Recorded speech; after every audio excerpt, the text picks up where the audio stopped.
High, আমি টোনা। ইউকের একটি কুয়াশা ভরা শীতের সকালে আপনাদের সবাইকে স্বাগত জানাচ্ছি।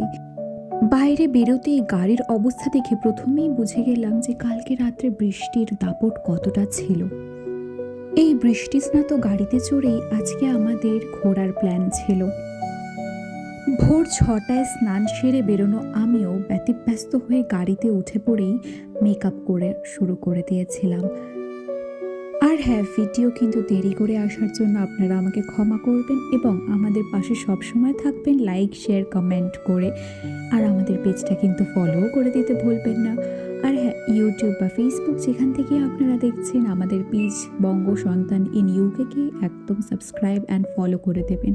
আর বেশি বেশি করে কমেন্ট করে আমাদের পাশে থাকবেন। আর আমি আমার টাচ আপের জন্য নিয়ে নিয়েছিলাম শুধু একটু সামান্য কনসিলার অ্যান্ড লিপস্টিক। আর চুলটাকে ভালো করে পরিপাটি করার জন্য নিয়ে নিয়েছিলাম চিরুনি। এই সময় হঠাৎই অভির মনে হলো আমাকে একটু আমার পছন্দের গান শোনাবে।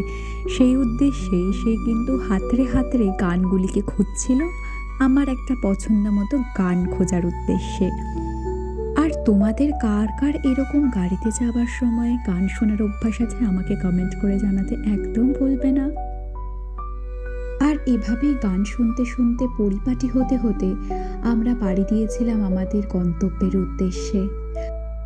আর এই অবস্থায় কিভাবে কত তাড়াতাড়ি আমি পরিপাটি হতে পারি সেই ব্যাপারেই আমি কিন্তু বেশি সচেষ্ট ছিলাম। তাই আমার কিন্তু কি গান চলছে, বাইরের কি দৃশ্য, তাতে কিন্তু একদমই প্রায় মনোযোগ ছিল না। আচ্ছা, তোমাদেরও কি এরকম হয় মেকআপ করার সময়? যদি হয় আমাকে প্লিজ কমেন্ট করে জানাবে। আর সাধারণত তাড়াহুড়োর সময় আমি কিন্তু এরকমভাবেই মেকআপ করে থাকি, শুধুমাত্র কনসিলার। এটাকে চটপট করে আমি ব্লেন্ডও করে নিয়েছিলাম।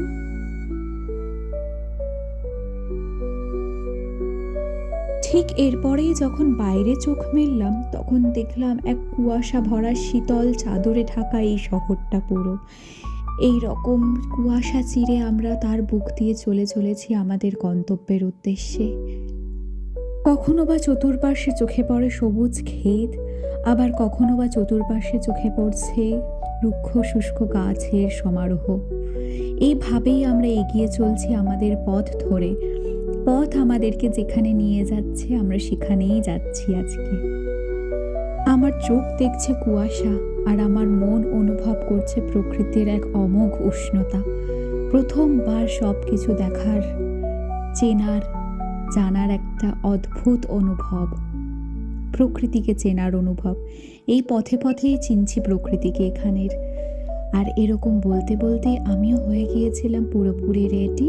বাইরে চোখ মিলতেই রুক্ষ শুষ্ক গাছগুলো বুঝিয়ে দিচ্ছে শীতের তীক্ষ্ণতা।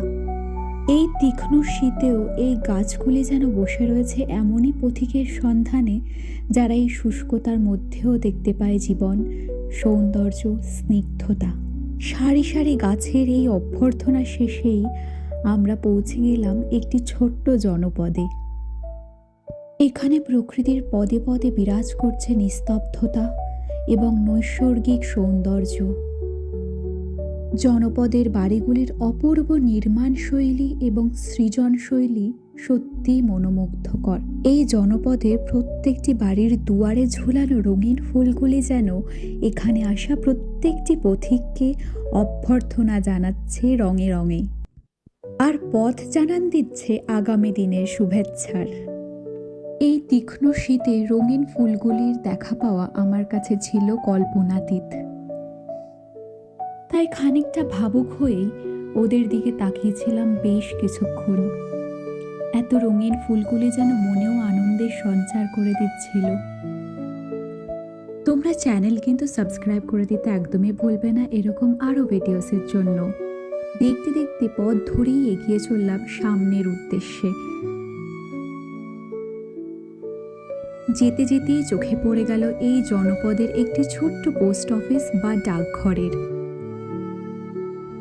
কালক্রমে এদের সবাইকে পিছনে ফেলে আমরাও এগিয়ে চলেছি সামনের দিকে, আরও সামনের দিকে।